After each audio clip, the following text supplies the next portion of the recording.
بادشاہ اور لالچی عورت۔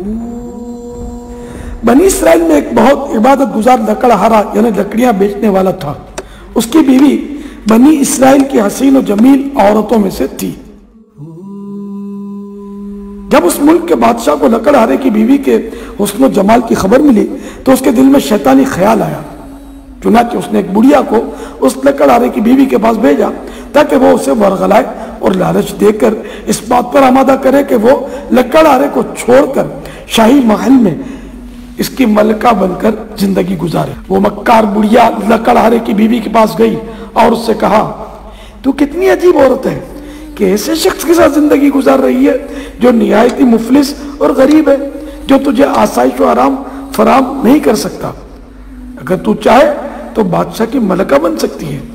بادشاہ نے پیغام بھیجا ہے کہ اگر تو لکڑہارے کو چھوڑ دے گی تو میں تجھے اس جھونپڑی سے نکال کر اپنے محل کی زینت بناؤں گا، تجھے ہیرے جواہرات سے آراستہ و پیراستہ کروں گا، تیرے لیے ریشم اور عمدہ کپڑوں کا لباس ہوگا۔ جب اس عورت نے یہ باتیں سنی تو لالچ میں آ گئی اور اس کی نظروں میں بلند و بالا محلات اور اس کی آسائشیں گھومنے لگی۔ چنانچہ اس نے لکڑہارے سے بے رخی اختیار کر لی اور ہر وقت اس سے ناراض رہنے لگی۔ بالآخر لکڑہارے نے مجبوراً اس بے وفا لالچی عورت کو طلاق دے دی۔ وہ خوشی خوشی بادشاہ کے پاس پہنچی اور اس سے شادی کر لی۔ جب بادشاہ اپنی نئی دلہن کے پاس حجلہ عروسی میں پہنچا تو اندھا ہو گیا، ہاتھ خشک یعنی بیکار ہو گئے، زبان گونگی اور کان بہرے ہو گئے۔ عورت کا بھی یہی حال ہوا۔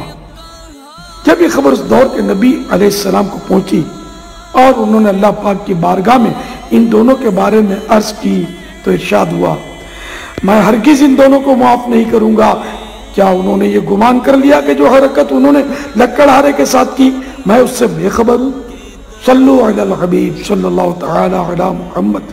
مکتبۃ المدینہ کا رسالہ وہ ہم میں سے نہیں، پیج نمبر 22-23 سے عیون الحکایات کے حوالے سے یہ عبرتناک حکایت آپ نے سنی۔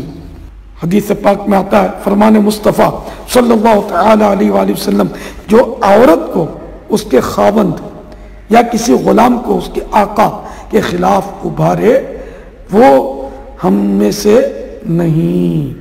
میرات المراجح جلد 5 صفحہ 101 پر اس کی شرحہ میں یہ بھی لکھا ہے، خاوند بیوی میں یعنی میاں بیوی میں فساد ڈالنے کی بہت صورتیں ہیں۔